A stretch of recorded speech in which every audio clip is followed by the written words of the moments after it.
এরা বারবার আমাদেরকে উত্তেজিত করার চেষ্টা করছে। আমরা এগেনস্টে মব তৈরি করে আমরা পা বাড়াই কিনা, আমরা লাস্ট সময়টাও পা বাড়াইনি, এখন আমরা পা বাড়াবো না ইনশাআল্লাহ। সেই মব থেকে আপনারা একটু দূরে থাকেন। অনেক তো মব হয়েছে, আর কত মব করবে। গতকাল রাতে ঢাকা বিশ্ববিদ্যালয়ে টোটালি একটা মবক্রেসি হয়েছে, যে মবক্রেসিগুলো 5 আগস্ট পরবর্তী সময় বিএনপির এগেনস্টে হয়েছে। এরা বারবার আমাদেরকে উত্তেজিত করার চেষ্টা করছে। আমরা এগেনস্টে মব তৈরি করে আমরা পা বাড়াই কিনা, আমরা লাস্ট সময়টাও পা বাড়াইনি, এখন আমরা পা বাড়াবো না ইনশাআল্লাহ। যে মবক্রেসিটা হয়েছে, যেমন দেবিদ্বারে বিএনপি নেতার বাসা আগুন দিয়ে পুড়িয়ে দেওয়া হচ্ছে, সেটা আপনারা দেখেননি? অনেক এলাকাতে বিএনপি নেতাকর্মীদের বাসা বাড়ি এবং আমার নেতাকর্মীরা আক্রান্ত হয়েছে, ইতিমধ্যে আপনারা সেটা দেখেছেন। অথচ সেটা আমাদের এগেনস্টে একের পরে মিথ্যা অপপ্রচার এবং মবক্রেসি করে যাচ্ছে, যেটা কোনোভাবেই কাম্য না। আমি এদেরকে আহ্বান করব, এতদিন যে মবক্রেসি তোমরা করেছো তা করেছো ঠিক আছে, হয়তো আইন শৃঙ্খলা নাই, অনেক কিছুরই ব্যাপার স্যাপার ছিল না।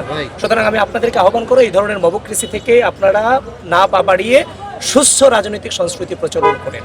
এটি হচ্ছে তাদের কাছে আমাদের চাওয়া। বারবারে মবক্রেসি করে গিয়েছে, মানে সবচেয়ে বড় মবক্রেসির শিকার আমি, সেটা আপনারাও জানেন।